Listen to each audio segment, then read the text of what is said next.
capable of providing 30% more thrust than the engines used on the 747. Each massive power plant costs $15 million, as much as a ton of gold. Altogether, they account for almost 25% of the cost of the entire plane. But if there's one thing this aircraft needs, it's thrust that won't quit.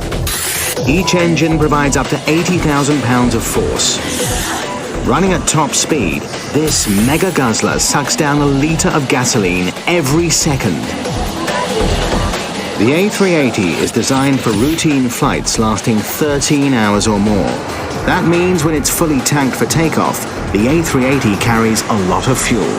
260,000 litres, 20% more than the load carried by the 747. Just imagine what would happen if anything threatened the integrity of one of those fuel tanks, like a catastrophic engine failure that sends shards of metal tearing through them. That's the nightmare that haunts engineers at Rolls-Royce, and they're about to destroy an engine to make sure it never occurs. These 24 titanium fan blades suck air into the maw of this A380 engine. Each blade is 1 meter in length and weighs 15 kilograms. Lightweight, but super strong.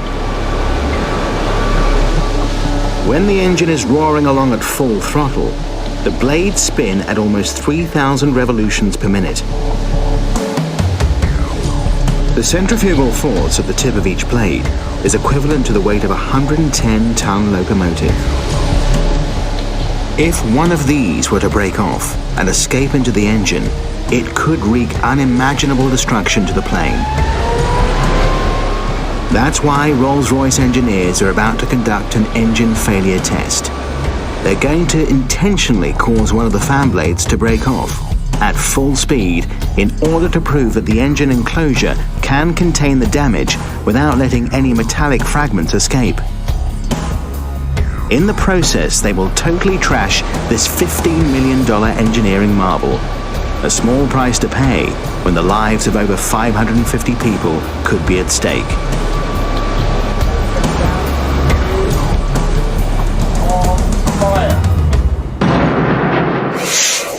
A super slow-motion camera captures every moment in excruciating detail. The blades are striped to make visual measurement easier. When the fan is spinning at full speed, engineers send a signal to explosive bolts at the base of the multicolored test blade. Faster than even this camera can see, the knife-like piece of metal shears off and flies into the engine mechanism, wreaking havoc, but no fragments escape. The A380 engines are safe for flight, but there are many more pieces to the puzzle.